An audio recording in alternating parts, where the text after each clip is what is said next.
Jammu Kashmir bank की नई कर्जा मुक्ति स्कीम डिफॉल्टर्स और एनपीएस के लिए एक गोल्डन अपॉर्चुनिटी है। अपॉर्चुनिटी इसीलिए क्योंकि पहले भी एक one time settlement policy Jammu Kashmir bank ने लाई थी, लेकिन ये उन डिफॉल्टर्स के लिए, उन एनपीएस के लिए थी जिनकी कीमत जो है वो 15 लाख से ज्यादा थी। लेकिन अब वो लोग जिन्होंने छोटे छोटे लोन्स लेकर रखे हुए हैं, 5,000 रुपए एनपीए हुआ है, 15 लाख तक का अमाउंट जो है वो एनपीए हुआ है, लोन लिया था, किस्तें नहीं भर पाए, कोविड के कारण परेशानी होगी, किस्तें नहीं भर पाए, या अन्य किसी कारण की वजह से जब बिजनेस में नुकसान हुआ तो वो अपना लोन की किस्त नहीं भर पाए, उन लोगों के लिए भी ये नई कर्जा मुक्ति स्कीम जो है वो जम्मू कश्मीर बैंक ने लाई है। ध्यान से इस पूरी खबर को सुनिए ताकि आप ये मालूम कर सके कि क्या आप भी इस अपॉर्चुनिटी में एलिजिबल हैं, क्या आप भी वन टाइम सेटलमेंट के लिए अप्लाई कर सकते हैं। पहली बात ये कि ये उन डिफॉल्टर्स के लिए है, उन बोरोअर्स के लिए है जो विलफुल डिफॉल्टर्स नहीं है, बल्कि किसी सर्कमस्टांसेस की वजह से वो अपनी किस्तें नहीं भर पाए। अब विलफुल डिफॉल्टर्स वो हुए जिनके पास पैसे तो थे, बिजनेस भी अच्छा चल रहा था, लेकिन उन्होंने अपनी लोन की किस्तें नहीं भरी। तो पहली बात तो जितने भी विलफुल डिफॉल्टर्स हैं वो इससे पहले ही डिस्क्वालीफाई हो जाते हैं। उसके अलावा इंटेंशन इस स्कीम का ये है कि वो लोग जिनके अकाउंट्स को NPA, non performing asset declare कर दिया गया है, जिनका आउटस्टैंडिंग बैलेंस 31 मार्च 2022 से पहले 15 लाख से कम था, उन लोगों के लिए ये स्कीम लाई गई है। और ये स्कीम जो है 3 महीने तक ऑपरेशनल रहेगी। 16 सितंबर 2022 तक ये स्कीम फंक्शनल रहेगी। इसी पीरियड के अंदर अंदर आपने अपने बैंक से जाकर पता करना है कि क्या आपका अकाउंट भी इसके अंडर एलिजिबल है या नहीं। अगर आप 3 महीने के लैप्स होने के बाद जाते हैं तो तब तक ये स्कीम खत्म हो चुकी होगी। हालांकि ये कहा जा रहा है कि इस स्कीम की वैलिडिटी को अगर जरूरत पड़ी तो 3 और महीने के लिए एक्सटेंड भी किया जा सकता है। अब बात ये कि कौन कौन से अकाउंट्स हैं जो इसके अंडर फॉल करते हैं। पहली बात, जितने भी बोरोअर्स हैं, चाहे वो एग्रीकल्चरल या गवर्नमेंट स्पॉन्सर्ड अकाउंट्स के हैं जिनका एनपीए बैलेंस 5,000 से 15 लाख के बीच है, वो भी एलिजिबल हैं स्कीम के अंडर और वो अपने अकाउंट को सेटल कर सकते हैं। उन्हें 40% जो आउटस्टैंडिंग बैलेंस है उसकी कंसेशन मिल सकती है, या 100% जो अनअप्लाइड इंटरेस्ट है उसकी भी कंसेशन मिल सकती है। वन टाइम सेटलमेंट के जरिए उनके लोन को जो है इस तरीके से सेटल कर दिया जाएगा ताकि वो एनपीए ना रहे। इसके अलावा जो बोरोअर्स अन्य कैटेगरीज के हैं, ये बात थी पहले एग्रीकल्चरल और गवर्नमेंट स्पॉन्सर्ड अकाउंट्स की, जिन्होंने अलग अलग गवर्नमेंट स्कीम्स के तहत जो है वो लोन के लिए अप्लाई किया हुआ है। जो बाकी बोरोअर्स हैं, आम लोग हैं जिन्होंने लोन के लिए अप्लाई किया था, उनके अगर अकाउंट एनपीए हो चुके हैं और आउटस्टैंडिंग अमाउंट जो है वो 15 लाख से कम है तो वो भी एलिजिबल हैं 30% कंसेशन के लिए उनके एनपीए बैलेंस जो भी आउटस्टैंडिंग होगा उसमें, और 100% वेवर अनअप्लाइड इंटरेस्ट का भी जो है उनके लिए भी वो एलिजिबल होंगे। इसके साथ साथ में ये कहा गया है कि वो अकाउंट्स जिनका आउटस्टैंडिंग बैलेंस 5,000 या 5,000 से कम है वो भी 3,000 रुपए में सेटल हो सकता है। जीरो बैलेंस जो एनपीए अकाउंट है, जिनके पास कोलैटरल सिक्योरिटी अवेलेबल है, उनको भी 90% वेवर मिलेगा अनअप्लाइड इंटरेस्ट में।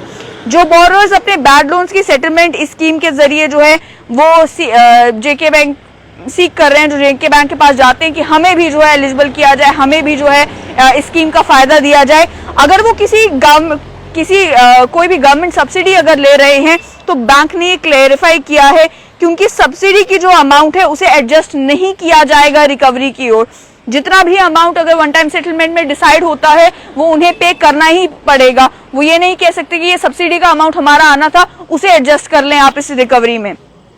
इसके साथ साथ में खास तौर पर ये जो है सबसे ज्यादा इंपॉर्टेंट मैं मानूंगी ये शिक है इस पूरी स्कीम की, लोन केसेस डिसीज्ड एम्प्लॉयज, यानी कि जो अब इस दुनिया में नहीं रहे, जो टर्मिनेटेड एम्प्लॉयज हैं जिन्हें अपने कामकाज से निकाल दिया गया है और जिन एम्प्लॉयज को डिसमिस कर दिया गया है सर्विस से, वो भी एलिजिबल हैं इस स्कीम के तहत। उन्होंने अगर कोई लोन्स लेकर रखे हैं लेकिन कोविड के कारण या अन्य जो सर्कमस्टांसेस बन गए जिसमें बिजनेसेस जो हैं वो डूबना शुरू हो गए तो लोगों ने अपने एम्प्लॉयज को निकाल दिया, जिन भी एम्प्लॉयज को निकाला गया है वो भी एलिजिबल हैं कि उनके अगर लोन्स एनपीए हुए हैं वो भी जम्मू कश्मीर बैंक के पास जा सकते हैं स्कीम का लाभ उठाने के लिए। और ये भी कहा गया कि फेल्ड कॉम्प्रोमाइज सेटलमेंट जो केसेस हैं वो भी इस स्कीम के तहत एलिजिबल माने जाएंगे, वो भी अगर एनपीए हुए हैं तो उन्हें भी फायदा इसका होगा। इसके साथ साथ में वो केसेस जो डेट रिकवरी ट्रिब्यूनल के सामने पेंडिंग है या कोर्ट्स के सामने पेंडिंग है, क्या वो भी उसके लिए एलिजिबल हैं? तो ये कहा गया बैंक के द्वारा कि जितने भी केसेस कोर्ट के सामने, डेट रिकवरी ट्रिब्यूनल के सामने पेंडिंग है, वो भी इस ओटीएस स्कीम के लिए एलिजिबल होंगे। कंसेंट टर्म्स जो है वो डिफॉल्ट क्लॉज की इसमें बताया गया कि वो कोर्ट ने जो ऑफिसर अपॉइंट किया है उसके सामने जो है वो टर्म्स एंड कंडीशंस डिसाइड होंगी कि स्कीम में कितना फायदा उन्हें दिया जाएगा। इसके अलावा बैंक की तरफ से जिन बोरोअर्स को सरफेसी एक्ट के तहत नोटिस जारी हो चुके हैं, उन्हें भी ये अपॉर्चुनिटी दी गई है कि वो भी अगर अपना अकाउंट सेटल करना चाहते हैं तो वो भी अपने अकाउंट को सेटल कर सकते हैं इस स्कीम के तहत। अब बात आई उनकी जो विलफुल डिफॉल्टर्स है या जिन केसेस को फ्रॉड डिक्लेयर कर दिया गया है, क्योंकि जम्मू कश्मीर बैंक को लेकर जो है अक्सर यही बातें सुनने में आती हैं कि ये मामला जो था इसमें लोन दिया गया था लेकिन ये फ्रॉड हो गया, इसमें स्कैम हो गया, इसमें जो है फॉर्मेलिटीज ठीक से देखी नहीं गई। तो जितने भी विलफुल डिफॉल्ट होंगे या जिन केसेस को फ्रॉड डिक्लेयर कर दिया गया है, उन मामलों में ये कह दिया गया है कि वो सभी केसेस एलिजिबल नहीं होंगे। अब आपको ये बता दें कि कौन कौन से और केसेस हैं, कौन कौन से और बैड लोन्स हैं जो एलिजिबल नहीं है स्कीम के तहत ओटीएस के लिए।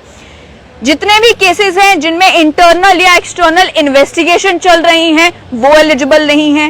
लोन जो government employ, semi government employ या पब्लिक सेक्टर अंडरटेकिंग के किसी एम्प्लॉय को दिए गए हैं, वो भी स्कीम के अंडर एलिजिबल नहीं है। उसके अलावा जो कॉम्प्रोमाइज केसेस हैं जहां पर रिपेमेंट ऑलरेडी शुरू हो चुकी है as per agreed terms, compromise के बाकी केसेस तो एलिजिबल है, लेकिन जिन केसेस में ऑलरेडी पेमेंट जो है कमेंस हो चुकी है, रिपेमेंट का काम चल चुका है, कुछ पेमेंट आ चुकी है, बाकी पेमेंट आना बाकी है, वो केसेस एलिजिबल नहीं है इस स्कीम के तहत। एनपीए अकाउंट्स जिन्हें ऑलरेडी रिस्ट्रक्चर किया जा रहा है, वो भी इसे ओटीएस के लिए एलिजिबल नहीं है। जो लोन्स बैंक डिपॉजिट के अगेंस्ट ग्रांट किए गए हैं, कई जगहों पर फिक्स डिपॉजिट के अगेंस्ट जो है वो लोन दिए जाते हैं, या लाइफ इंश्योरेंस पॉलिसीज के अगेंस्ट, म्यूचुअल फंड शेयर्स के अगेंस्ट अगर लोन्स दिए गए हैं तो वो भी वन टाइम सेटलमेंट के लिए इस स्कीम के तहत एलिजिबल नहीं है। अब रीपेमेंट शेड्यूल की वन टाइम सेटलमेंट स्कीम का आपने लाभ उठाया, आप बैंक के पास गए, बैंक ने आपको बता दिया कि ये अमाउंट है जो आपको रीपे करनी है, तो रीपेमेंट का शेड्यूल क्या होगा? क्या एक ही बार में आपको वो सारी पेमेंट करनी है? तो उसमें भी ये बताया गया है बैंक के द्वारा कि जो बोरोअर है उसे 10% डिपॉजिट सेटलमेंट अमाउंट का जो फर्स्ट इंस्टॉलमेंट है वो जिस समय एप्लीकेशन सबमिट करता है उसी समय जो है उसको कर देना है, 10% अमाउंट जो डिसाइड होता है। सेकेंड इंस्टॉलमेंट जो है वो जो लगभग 20% होगी अमाउंट की, वो 30 दिनों के अंदर अंदर उसे पे करनी है from the date of sanction और सेटलमेंट। थर्ड इंस्टॉलमेंट जो है, जो एक और 20% अमाउंट की होगी, वो 60 दिनों के अंदर अंदर 60 डेज के अंदर अंदर अमाउंट सैंक्शन होने के उन्हें पे करनी है। उसके अलावा जो बाकी 50% बैलेंस अमाउंट बचेगा उसके लिए बैंक ने 3 महीने का समय दिया है जो बोरोअर्स हैं उन्हें, कि 3 महीनों के अंदर अंदर उन्हें वो अमाउंट पे करनी है। और जो अमाउंट बियॉन्ड 50% होगी उसको लेकर ये कहा गया है कि जैसे इंटरेस्ट की अमाउंट होगी या एक्स्ट्रा अमाउंट होगी वो 6 महीने के अंदर अंदर दी जा सकती है।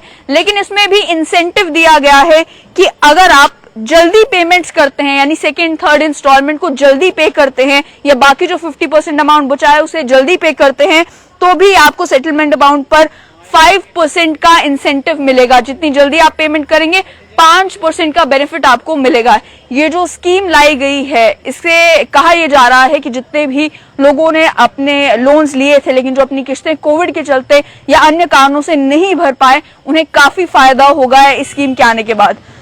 मैं जानना चाहूंगी आपसे कि कैसे देखते हैं इस स्कीम को, कि पहले भी जो बहुत सारे लोगों का ये कहना था कि हमारी बैंक की किस्तें पेंडिंग है, जिन भी कारोबारियों से आप बात करो वो ये कहते हैं कि हमारी बैंक की किस्तें पेंडिंग है, हम नहीं दे पा रहे। अब जम्मू कश्मीर बैंक ने जो स्कीम लाई है इसको लेकर आपका क्या विचार है?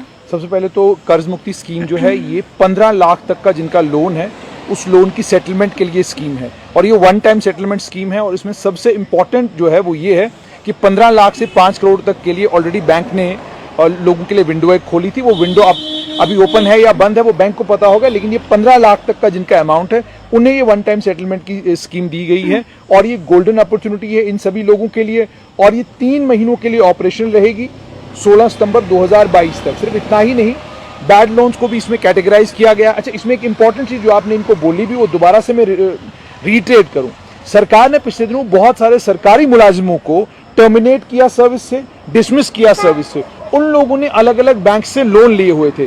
जब आप डिसमिस फ्रॉम सर्विस हो गए, टर्मिनेट हो गए, आपको बेनिफिट्स तो सरकार सारे दे रही है, लेकिन डिसमिसल के वक्त जो लगातार आपकी तनख्वाह आ रही थी वो अब आएगी नहीं, तो आपकी किस्तें आपके खाते में जाएंगी नहीं। तो इसलिए उन लोगों को भी जिन्हें डिसमिस फ्रॉम सर्विस किया गया है या टर्मिनेट किया गया है, उन लोगों को सरकार ने, बैंक ने एक अपॉर्चुनिटी दी है कि आप जो है वन टाइम सेटलमेंट में आप भी एलिजिबल हैं। फेल्ड कॉम्प्रोमाइज सेटलमेंट का मतलब ये हो गया कि आपने बैंक को कहा कि हाँ जनाब, क्या कहते हैं, मैं लोन वापस देने के लिए तैयार हूं, लेकिन सेटलमेंट नहीं हो पाया। जब आपका सेटलमेंट नहीं हो पाया तो अब बैंक ने आपको ये कहा कि वहां कॉम्प्रोमाइज सेटलमेंट नहीं हो पाया, एक और अपॉर्चुनिटी, आपको एक और अपॉर्चुनिटी दी जा रही है। उसके बाद कोर्ट्स के सामने जो केसेस पेंडिंग है उनके लिए भी कहा गया है कि आप डेट रिकवरी ट्रिब्यूनल के सामने आपका मामला है, आपको मौका दिया है बैंक ने कि आप बैंक के साथ आइए, नेगोशिएट करिए, और नेगोशिएट करने के बाद जो है आप ओटीएस का फायदा ले सकते हैं। कुछ कैटेगरीज हैं जिनको इसमें डाला नहीं गया है, वो डेलिबरेटली डाला नहीं गया। अच्छा, इसमें एक और चीज, सरफेसी एक्ट के तहत 15 लाख तक के केसेस जो हैं वो भी इसमें एलिजिबल हैं, लेकिन जिसमें इन्वेस्टिगेशन है, जिसमें सीबीआई की इन्वेस्टिगेशन है, ईडी इन्वॉल्व है, या इनकम टैक्स का कोई नोटिस किसी को गया हुआ है, उन सब मामलों को कहा गया है कि उन लोन्स को इसमें उन लोन्स में कोई रिलीफ नहीं मिलेगा। रिस्ट्रक्चरिंग के में कई सारे लोन्स हैं कि आपने 15 लाख का लोन लिया, आप लोन वापस नहीं कर सके, बट आप एक अच्छे खातादार हैं, तो आप गए बैंक के पास कि जनाब मुझे थोड़ा सा और पैसा दे दीजिए, तो रिस्ट्रक्चर मतलब 15 से 30 लाख तक का जो अमाउंट, मान लीजिए 15 लाख लिया, अब आप 20 लाख लेना चाहते हैं, तो वो रिस्ट्रक्चर होने के लिए जो गए हैं उन्हें भी एक मौका दिया गया है। उसके अलावा आपको 10% जो है सेटलमेंट अमाउंट का जो है, जिस वक्त आप एप्लीकेशन देते हैं उसी वक्त है, उसके बाद फिर आपको दूसरी इंस्टॉलमेंट 30 दिन के अंदर अंदर पे करनी है, तीसरी इंस्टॉलमेंट 7 दिन के अंदर अंदर पे करनी है, और जब आपका ये मान लीजिए 50% हो गया, उसके बाद जो बाकी 50% है उसके लिए आपको कहा गया है 3 महीने के अंदर अंदर आपको वो भी पे करना है। तो बहुत टाइम है लोगों के पास अपने अकाउंट्स को सेटल कराने का।